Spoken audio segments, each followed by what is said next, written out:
ہمارے چینل میں خوش آمدید۔ چلیں شروع کرتے ہیں آج کی کہانی۔ ایک خواجہ سرا ہمارے گھر اماں سے ملنے آتا تو اماں اسے کھانا کھلاتی۔ بدلے میں وہ اماں کو سفید مٹھائی دے جاتا۔ اماں اس مٹھائی کو چھپا کر کمرے میں لے جاتی اور اگلی صبح محلے کی حاملہ عورتوں کو ہزار ہزار روپے میں بیچتی۔ ایک دن میں نے تھوڑی سی چرا کر کھا لی، لیکن آدھی رات کو میرے پیٹ میں۔ ہمارا ہنستا بنستا گھر تھا۔ اماں، ابا اور میں ایک مکمل خوشحال فیملی کی طرح زندگی بسر کر رہے تھے۔ میں 8 سال کی تھی جب دادی گاؤں سے اپنا علاج کروانے کی خاطر ہمارے گھر رہنے آئی۔ اماں نے بڑی خوش دلی کے ساتھ دادی کا استقبال کیا تھا، کیونکہ اس سے پہلے دادی نے ہمارے گھر کبھی قدم نہیں رکھا تھا، جس کی وجہ سے ابا اور اماں کی محبت کی شادی بنی تھی۔ ابا نے شہر میں اماں کو پسند کر لیا تھا اور اپنے گھر والوں کی اجازت کے بغیر نکاح کر کے یہی اماں کے ساتھ آباد ہو گئے تھے، جس پر تمام خاندان والوں نے ابا سے قطعی تعلق کر لیا تھا۔ پھر نہ کبھی ابا گاؤں گئے، نہ کوئی گاؤں سے ہمارے گھر آیا۔ اب جب دادی بوڑھی ہوئی اور بیمار رہنے لگی تو ان کے سبھی بیٹوں نے انہیں ابا کے گھر شہر میں بھیجنے کا فیصلہ کیا کہ شہر میں اچھے ڈاکٹر سے علاج بھی کروائیں گی اور اپنے بیٹے کے گھر ہی رہیں گی۔ ابا کو اتنے سالوں بعد اپنی ماں سے مل کر بہت خوشی ہوئی۔ وہ دادی کی بہت خدمت کرتے اور اب ان کی ہر بات مانتے۔ ابا نے اماں سے بھی کہہ دیا تھا کہ دادی کو کبھی کوئی شکایت کا موقع نہ دینا، اسی لیے اماں بھی ان کا بہت خیال رکھتی۔ جب دادی گاؤں سے آئی تھی تو کافی بیمار اور لاچار تھی، پھر شہر میں رہتے رہتے اچھے علاج معالجے اور خوراک کی وجہ سے وہ یہاں اچھی بھلی ہو گئی تھیں۔ جیسے جیسے دادی ٹھیک ہوتی گئیں، اماں کے ساتھ ان کا رویہ بھی روایتی ساس کی طرح تلخ ہوتا گیا۔ بات بات پر وہ اماں کو ٹوکتی اور اماں کے کام میں نقص نکالتی۔ کوئی ایسی بات نہ ہوتی جس میں وہ اماں کا دل دکھانے سے چوک جاتی۔ ابا کے سامنے اماں کی اہمیت کم کرنے کا وہ کوئی موقع ہاتھ سے نہیں جانے دیتی، اور پھر لگاتار کوششیں کر کے دادی کامیاب بھی ہوئی تھی۔ اب ابا بھی دادی کی طرح تلخ ہو گئے تھے۔ بات بات پر وہ ماں سے جھگڑ لیتے اور کئی بار وہ اماں سے لڑ کر دادی کے کمرے میں سونے چلے جاتے۔ پھر اماں پوری رات روتے گزار دیتی۔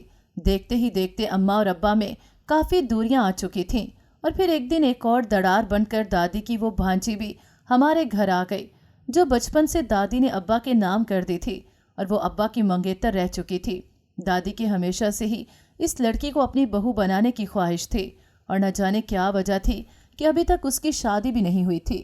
اس کے آنے پر اماں نے کافی اعتراض کیا تھا، لیکن اب تک دادی یہاں پر اپنا اتنا روب جما چکی تھی کہ وہ اماں سے کہتی کہ یہ گھر میرے بیٹے کا ہے، میں جس کو چاہوں گی یہاں رکھوں گی، تم کون ہوتی ہو مجھے روکنے والی؟ اور ابا نے جب سے دادی آئی تھی ان کے خلاف ایک لفظ بھی اماں کا سننے سے صاف انکار کر دیا تھا۔ اماں نے پھر منت سماجت کی کہ اس لڑکی کو یہاں رکھنا میرا دل برداشت نہیں کرتا، تو ابا نے یہ کہہ کر اماں کو منا لیا تھا کہ جب میں نے تمہاری خاطر اس لڑکی کو چھوڑا تھا تو اب تمہیں کوئی خدشات پالنے کی کیا ضرورت ہے۔ اور پھر ابا نے کچھ دن اماں کے ساتھ بہت پیار محبت اور اچھا سلوک رکھا، لیکن یہ سب کب تک چلتا جب دادی دن رات اسی کوشش میں تھی کہ ابا اور اماں کا گھر توڑ دے، اور وہ لڑکی کچھ دن تو مہمانوں کی طرح احتیاط سے رہی، مگر پھر آہستہ آہستہ گھلنے ملنے لگی۔ وہ کچن میں آنے لگی، دادی کے لیے کھانا بناتی، کبھی ابا کے لیے چائے بناتی، گھر کے چھوٹے موٹے کام کرتی اور سب کے دل میں اپنی جگہ بناتی رہتی۔ جب اماں اس کو دیکھ دیکھ کے اپنی حالت بگاڑتی رہی، اور پھر وہ ہوا جو ہونا تو نہیں چاہیے تھا، لیکن حالات جس کا اشارہ کب سے کر رہے تھے۔ اب دادی نے ابا کے کان بھرنے شروع کیے کہ تمہارا ایک بیٹا ہونا چاہیے، گھر بار بھائی اور گاؤں تو تم چھوڑ چکے ہو، اس لیے شہر میں اکیلے رہتے ہوئے کوئی تو سہارا ہونا چاہیے۔ کہتے ہیں کہ مرد ذات کان کے بہت کچے ہوتے ہیں، جو بات مسلسل ان کے کانوں میں پڑتی رہے آخرکار ان کے دل میں جگہ بنا ہی لیتی ہے۔ اور اب ابا کو بھی یہ بات شدت سے ستانے لگی تھی کہ ایک بیٹا ہو۔ پھر ابا نے اماں کو کہا تو اماں نے بھی علاج وغیرہ کروانا شروع کیا، لیکن 2 ماہ زیر علاج رہنے کے باوجود بھی جب کوئی خوشخبری نہ ملی تو دادی نے سارا گھر آسمان پر اٹھا لیا اور بات بات پہ اماں کو بے اولاد ہونے کا تانا دیتی۔ انہی باتوں کی وجہ سے اب ابا نے مجھ سے پیار محبت سے بات کرنا بھی چھوڑ دیا تھا۔ ابا کا میرے ساتھ بدلا ہوا رویہ میرے لیے کافی تعجب کی بات تھی، لیکن ہم ماں بیٹی کیا کر سکتے تھے۔ پھر دادی نے ابا کو ایک اور پٹی پڑھانا شروع کر دی کہ وہ اپنی خالہ زاد سے نکاح کر لیں۔ ابا نے پہلے پہل تو انکار کیا، پر ہر بار کی طرح دادی نے اپنی بات ابا سے منوا ہی لی، اور پھر ابا نے اماں کے ساتھ بے وفائی کر لی اور انہیں بنا بتائے اپنی خالہ زاد سے نکاح کر لیا۔ وہ سب دادی کے علاج کے بہانے گھر سے نکلے تھے، اور پھر ان دونوں نے کورٹ میں نکاح کیا۔ جب وہ لڑکی ابا کے ساتھ دلہن بنی گھر میں داخل ہوئی تو اماں کو بہت بڑا جھٹکا لگا تھا، پر وہ مجبور تھی اور کچھ بھی نہیں کر سکتی تھی۔ اب اگر اماں مذمت کرتی تو گھر سے بھی نکالی جاتی، اس لیے انہوں نے صبر کا دامن تھامے رکھا۔ لیکن پھر بھی جب وہ لڑکی 2 ماہ بعد ابا کے بچے کی ماں بننے کی خوشخبری لے کر آئی تو جیسے ابا نے اماں کی طرف سے منہ ہی موڑ لیا، بس اسی کا راز چلتا تھا اب۔ اور پھر ایک دن اس نے ابا سے اپنی اس خواہش کا اظہار بھی کر دیا کہ بچے کے آنے سے پہلے وہ اماں کو طلاق دے دیں، جو کہ ابا نے ایک حکم سمجھ کر پورا کرنا اپنا فرض سمجھا، اور دادی نے اماں کو دھکیلتے ہوئے گھر سے باہر نکال دیا۔ میں اس وقت بہت چھوٹی تھی جب دادی نے اماں کو بے اولادی کا طعنہ دے کر گھر سے نکالا تھا۔ عمر چھوٹی ہونے کے باوجود مجھے وہ برا وقت آج بھی یاد ہے جب میں نے اماں کے ساتھ پورے 2 دن در در کی ٹھوکریں کھائی تھیں۔ نہ ہمارے پاس رہنے کے لیے کوئی ٹھکانہ تھا، نہ ہی پیٹ بھرنے کے لیے کوئی روٹی کا ٹکڑا تھا۔ 2 دن کے بھوک پیاس اور دربدر کے دھکے کھا کھا کر ہم دونوں اتنی تھک چکی تھیں کہ اب تک ہوش نہ تھا کہ ہم کس فٹ پاتھ پر پڑی ہیں یا کسی گلی میں۔ جہاں 1-2 پل سانس لینے کو بیٹھتے وہاں نیند کے جھونکے آتے اور آنکھ لگ جاتی۔ بھوک کی وجہ سے جب مجھ پر غشی طاری ہو جاتی اور میں بے ہوش ہونے لگتی تو اماں میری حالت دیکھ نہ پاتی اور رو رو کر میرے لیے لوگوں سے مدد مانگتی۔ اللہ رسول کے واسطے دینے کے باوجود بھی لوگ ہماری اس حالت پر رحم کھانے کی بجائے یہ سب ہمارے پیسے بٹورنے کے لیے ناٹک اور ڈھونگ سمجھتے تھے۔ کسی کو ترس بھی آ جاتا تو وہ اماں کے ہاتھ میں 10-20 روپے تھما دیتا۔ اماں وہ لینا نہیں چاہتی تھی کیونکہ ان کو بھکارن نہیں بننا تھا، لیکن مجبور ماں کیا کرتی؟ اگر بھیک نہ لیتی تو بیٹی کی جان چلی جاتی۔ اسی لیے اماں نے اپنے دل پر پتھر رکھ کر لوگوں کی بھیک لے لی اور مجھے کسی دکان سے کھانا اور پانی کی بوتل لے کر دی۔ میں نے جب پیٹ بھرا تو جان میں جان آئی، میری اپنی طبیعت سنبھلی تو میرا دھیان اماں کی طرف کیا۔ اماں بھی ابھی تک 3 دن کی بھوک پر تھی۔ ایسا لگتا تھا اس کی حالت مجھ سے بھی خراب ہے، لیکن ایک ماں کو اللہ نے بہت ہمت دی ہوئی تھی۔ اس نے خود کو سنبھالا ہوا تھا کیونکہ اس نے مجھے سنبھالنا تھا۔ اماں کی آنکھوں کے گرد سیاہ ہلکے بن چکے تھے اور بھوک کی شدت اس قدر تھی کہ اماں کی خوبصورت بڑی بڑی آنکھیں بیماروں کی طرح اندر دھنس چکی تھیں۔ میرے ساتھ چلتے چلتے اماں کے قدموں کی رفتار اتنی دھیمی ہو چکی تھی جیسے ان کے قدموں میں جان ہی نہ بچی ہو۔ اماں کی حالت دیکھ کر مجھے کچھ سوجا اور میں نے اماں سے پوچھا، ہم کہاں جا رہے ہیں؟ تو اماں نے جواب دیا کہ جہاں ہمارا رب ہمیں لے جائے، بس اسی کی زمین پر جہاں اس نے چھت نصیب کی وہیں ٹھہر جائیں گے۔ جب ہم بازار سے گزر رہے تھے تو میں نے اماں کو ایک کونے میں بیٹھنے کا کہا اور خود پانی پینے کا بہانہ بنا کر اماں کے لیے کوئی چیز کھانے کی خاطر لانے کی کوشش میں ادھر ادھر بھٹکنے لگی۔ بازار میں ہزاروں مرد دکانوں میں اور دکانوں سے باہر چل پھر رہے تھے۔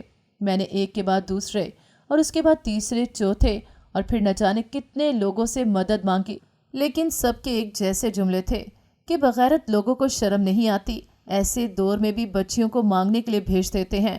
اور اس جیسے ہزاروں دل چیر دینے والے جملے میرے کانوں سے گزر کر میرے دل تک پہنچے تھے، جنہوں نے دل کے ساتھ ساتھ میرا پورا وجود چھلنی کر دیا تھا۔ میں کیسے سمجھاتی اتنے سارے لوگوں کو کہ اس دنیا میں سبھی مانگنے والے ڈھونگ نہیں کر رہے ہوتے، کچھ لوگ سچ میں مجبور بھی ہوتے ہیں۔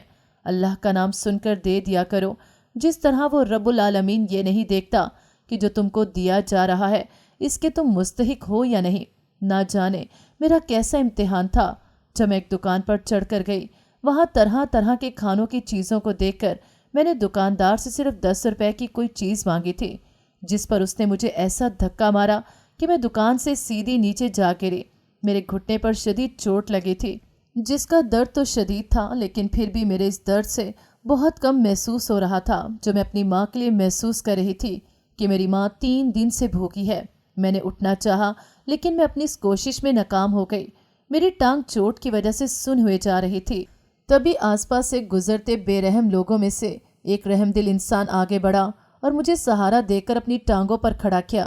میں نے شدید درد کے باوجود ایک نظر جب اس کی طرف دیکھا تو وہ کوئی مرد یا عورت نہیں بلکہ ایک خواجہ سرا تھا جو مجھے سہارا دے کر اٹھانے کے بعد اس دکاندار کی طرف بڑھا کہ بچی کو اس طرح کیوں گرایا ہے، لیکن پھر اس کو دکان تک کسی نے پہنچنے نہ دیا اور میرے ساتھ ساتھ اس کی بھی تذلیل کرتے ہوئے لوگوں نے کہا کہ جب اتنا ہی اپنی عزت کا خیال ہے تو محنت کرو جا کر، اور تمہارے جیسی یہ لڑکی بس مانگنے کے لیے ہی اس دنیا میں آتے ہیں۔ اس خواجہ سرا نے مجھ سے مانگنے کی وجہ پوچھی تو میں نے اسے اماں کے بارے میں بتایا۔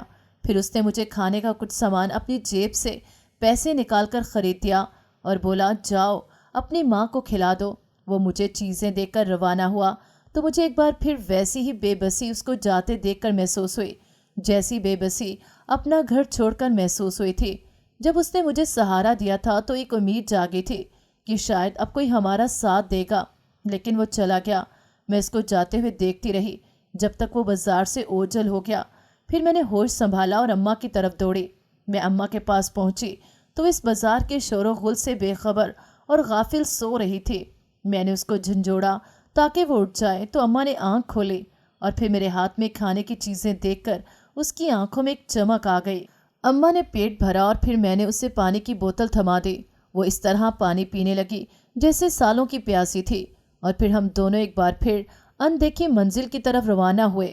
میرے دماغ میں ایک سوال اٹھا تھا کہ میں تو اماں کی بیٹی ہوں، پھر کیوں دادی نے اماں کو بے اولاد ہونے کا طعنہ دیا، اور پھر ابا نے بھی ہم دونوں کی کوئی خبر کیوں نہ لی جب اماں ان کی بیوی اور میں ان کی بیٹی تھی۔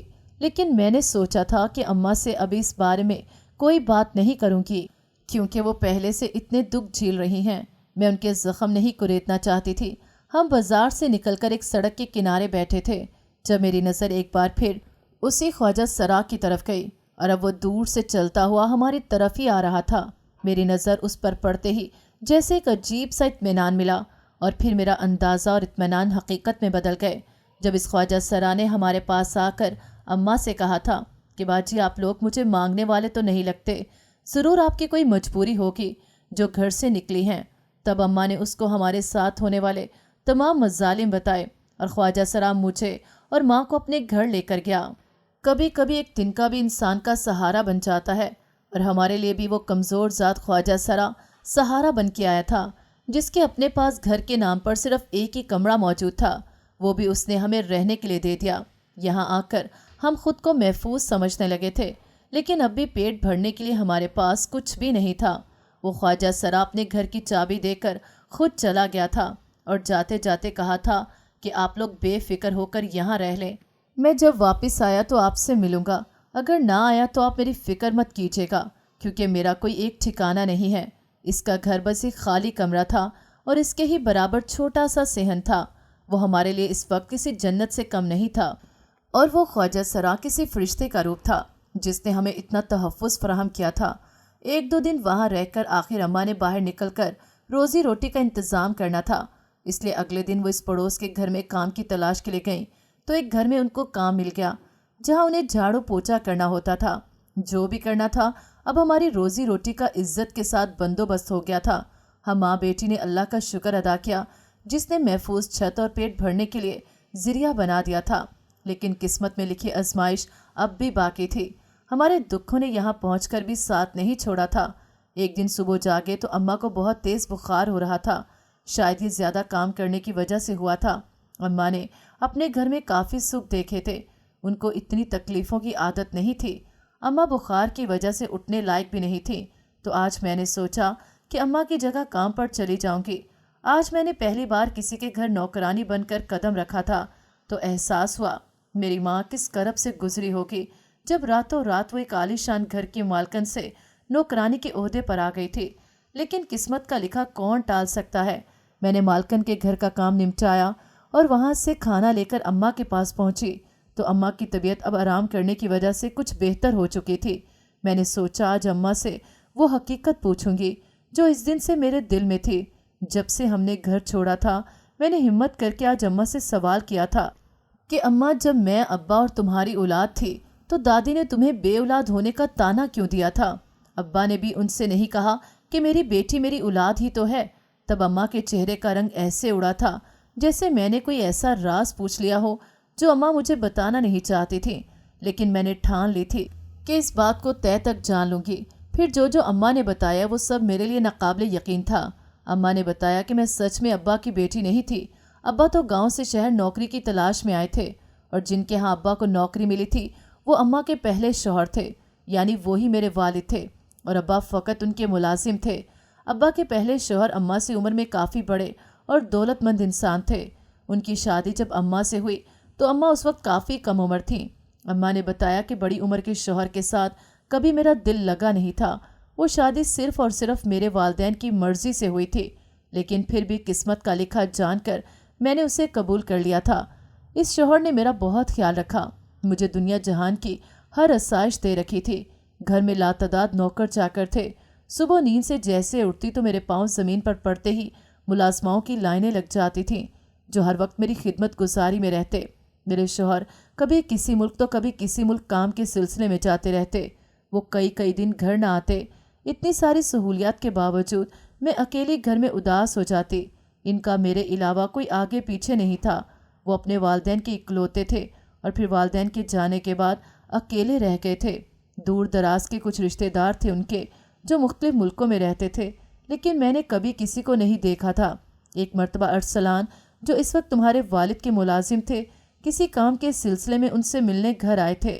ویسے تو کبھی انہوں نے دفتر کے کسی ملازم کو گھر نہیں بلایا تھا، لیکن اچانک کوئی ضروری کام آ گیا تھا جو انہیں خود جلدی باہر جانا تھا اور اپنے پیچھے کچھ معاملات ارسلان کو سونپ کر جانا چاہتے تھے۔ لیکن ارسلان جب پہلی بار گھر آیا تھا تو وہ بھی لگ بھگ میری ہی عمر کا تھا۔ تمہارے والد کیونکہ ہم دونوں سے عمر میں کافی بڑے تھے، اس لیے ارسلان کو مجھے ان کے ساتھ دیکھ کر بڑا تعجب ہوا۔ پھر ان کے جانے کے بعد بھی کئی بار ارسلان گھر آیا تھا۔ وہ جب بھی آتا مجھے اس کی آنکھوں میں اپنے لیے ایک الگ ہی احساس نظر آتا تھا۔ مجھے ایسے لگتا تھا جیسے وہ کام کا بہانہ بنا کر صرف مجھے دیکھنے آتا تھا۔ اور پھر میرا یہ شک اس دن سچ ثابت ہوا جب ارسلان نے بہت بڑی ہمت کر کے مجھ سے اپنی محبت کا اظہار کیا تھا۔ میں کم عمر ہونے کے ساتھ ساتھ کم عقل بھی ثابت ہوئی تھی۔ نہ جانے کب اسے انکار کرتے کرتے میں اس کی باتوں میں آ گئی۔ بے شک وہ اس وقت بہت خوبصورت نوجوان تھا اور میرا شوہر کافی عمر رسیدہ ہونے کے ساتھ کافی مصروف انسان بھی تھا۔ ارسلان ہر وقت مجھے احساس دلاتا کہ وہ بڑی عمر کا آدمی میرے قابل نہیں۔ وہ مجھے ہزاروں سہانے خواب دکھاتا تاکہ اگر تم میری بیوی ہوتی تو تمہارے لیے دنیا کی ہر خوشی لے کر آتا۔ اسے انکار کرتے کرتے نہ جانے کب میں اس کی باتوں میں آ گئی اور اپنے شوہر سے بغاوت کر کے طلاق مانگ لی۔ میرے شوہر کو اپنی اولاد دیکھنے کا بہت شوق تھا، لیکن میں نے اسے یہ نہیں بتایا کہ میں اس وقت اس کے بچے کی ماں بننے والی تھی، جو کہ تم تھی، اور تم اس وقت میرے پیٹ میں تھی، ورنہ وہ مجھے کبھی طلاق نہ دیتا۔ اور میں تو ارسلان کی محبت میں ایسے پاگل ہو گئی تھی کہ زندگی کی ہر آسائش چھوڑ کر اس کے پاس جانا چاہتی تھی۔ میری طلاق لینے کی خواہش کو سن کر میرے والدین بھی ناراض ہو گئے، کیونکہ ان کو بھی میرے شوہر کا ہی آسرا تھا۔ لیکن ارسلان نے مجھے سمجھایا تھا کہ ایک بار شادی ہو جائے گی تو والدین بھی راضی ہو جائیں گے، جو اس کی بات غلط ثابت ہوئی تھی۔ میرے والدین نے میرے ساتھ تمام تعلقات ختم کر دیے۔ اپنے پہلے شوہر سے طلاق کے ساتھ ساتھ میرے حصے حق مہر کی کافی دولت بھی آئی تھی، کیونکہ اس نے ایک گھر اور بہت بھاری رقم مجھے حق مہر میں دی تھی، جو طلاق ملتے ہی میں نے ارسلان کے نام کر دی تھی۔ ارسلان سے شادی کرنے سے پہلے ہی تمہاری پیدائش ہو چکی تھی اور اس نے وعدہ کیا تھا کہ وہ زندگی بھر تمہیں کبھی باپ کی کمی محسوس ہونے نہیں دے گا، اور پھر اپنی ماں کے آنے تک وہ اپنے وعدے پر قائم رہا۔ لیکن پھر اچانک ہماری زندگی میں میری ساس کی مداخلت نے میرا سب کچھ تہس نہس کر دیا۔ میرا گھر جو مجھے میرے پہلے شوہر سے ملا تھا، میں نے اپنی محبت کی خاطر ارسلان کے نام کر دیا۔ ان لوگوں نے بے عزت کر کے مجھے وہاں سے نکال دیا۔ میں نے ماں سے پوچھا کہ اگر وہ گھر تمہارا تھا تو تم نے اس وقت ان لوگوں سے کچھ کہا کیوں نہیں؟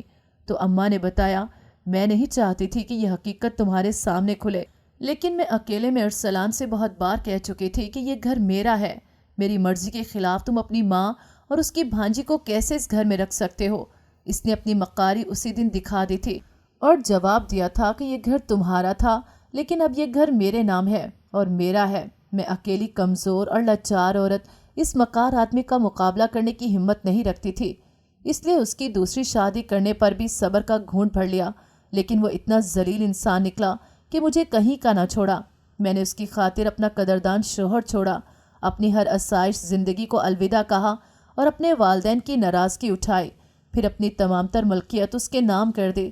لیکن اس نے میری ہر قربانی اور بے لوث خدمات اور محبت کو بھلا کر مجھے اپنی ماں اور دوسری بیوی کے کہنے پر طلاق دے دی اور گھر سے بھی نکال دیا۔ یہ باتیں کرتے وقت اماں کے ساتھ ساتھ میری بھی آنکھوں سے آنسوؤں کا سیلاب جاری ہو چکا تھا۔ میرے دل میں اپنے اصل والد کو دیکھنے کی شدت سے خواہش اٹھ رہی تھی، لیکن مجھے اس بات کا یقین نہیں تھا کہ میرے والد اب اس دنیا میں ہوں گے یا نہیں۔ میں نے اماں سے ان کے متعلق پوچھا تو اماں نے بتایا کہ میں نے ارسلان سے سنا تھا کہ وہ مجھ سے طلاق ہونے کے بعد یہ ملک چھوڑ چکے تھے۔ اب پتہ نہیں وہ کون سے ملک میں رہتے ہوں گے۔ اگر مجھے پتہ ہوتا تو زندگی میں ایک بار اپنی غلطی کی معافی ضرور مانگتی ان سے۔ شاید مجھے اسی گناہ کی اتنی بڑی سزا ملی ہے کہ میں اس طرح در در کی ٹھوکریں کھا رہی ہوں۔ میں اور اماں اس وقت اتنے مجبور تھے کہ میرے والد کا پتہ بھی نہیں لگا سکتے تھے۔ اماں نے جب مجھے یہ سارا قصہ سنایا تو ان کی تمام پرانی یادیں تازہ ہو گئیں، اور اس کے بعد وہ اکثر سارا دن روتے اور خدا سے معافیاں مانگتے گزار دیتی۔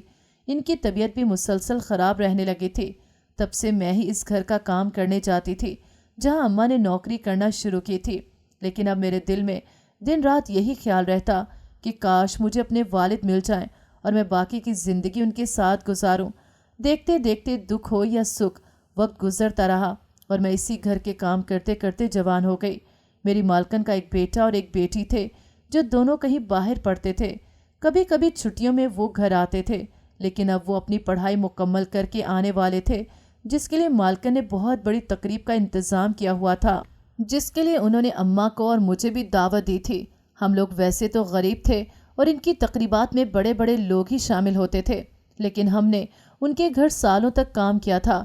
اسی بات کو مد نظر رکھتے ہوئے انہوں نے اپنی خوشی میں ہمیں بھی شامل کیا تھا، اور مالکن نے مجھے تقریب سے کچھ روز پہلے ہی کچھ پیسے دیے تھے کہ اپنے لیے نئے کپڑے بنوا لو۔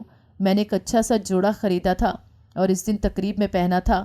میرا رنگ و روپ ویسے بھی اچھا تھا، اور اس دن جب میں تیار ہوئی تھی تو مالکن مجھے دیکھ کر حیران رہ گئی تھی کہ مجھے اتنے اچھے طریقے سے تیار ہونا بھی آتا ہے، لیکن میں نے انہیں نہیں بتایا تھا کہ میں نے اپنی زندگی کے کافی سال بہت اچھی زندگی گزاری ہے۔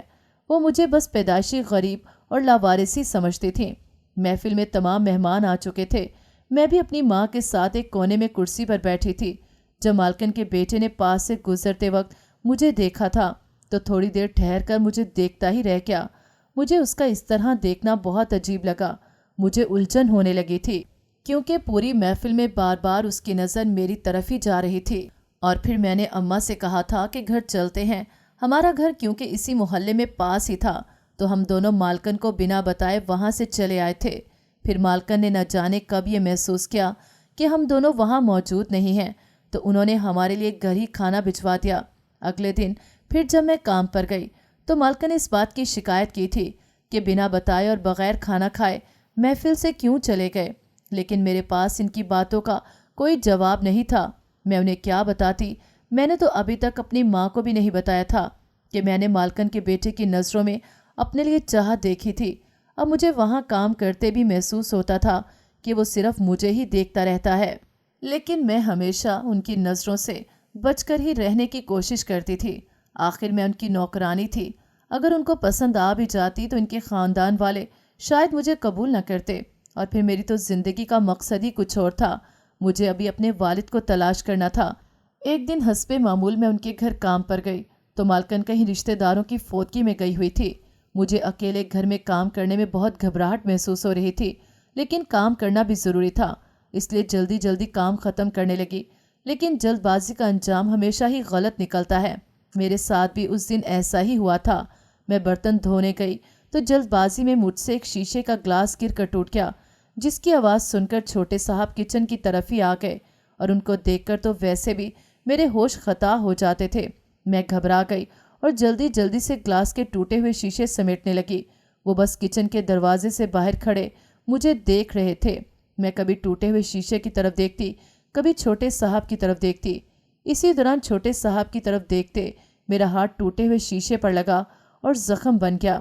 درد کی وجہ سے میری آہ نکلی، پر میں نے خود پر قابو پانے کی کوشش کی اور اپنی آواز اپنا دوسرا ہاتھ منہ پر رکھ کر دبا لی، لیکن ایک لمحے کی دیری کیے بغیر چھوٹے صاحب میری طرف پڑے اور میرے زخمی ہاتھ کو اپنے ہاتھ میں پکڑ لیا۔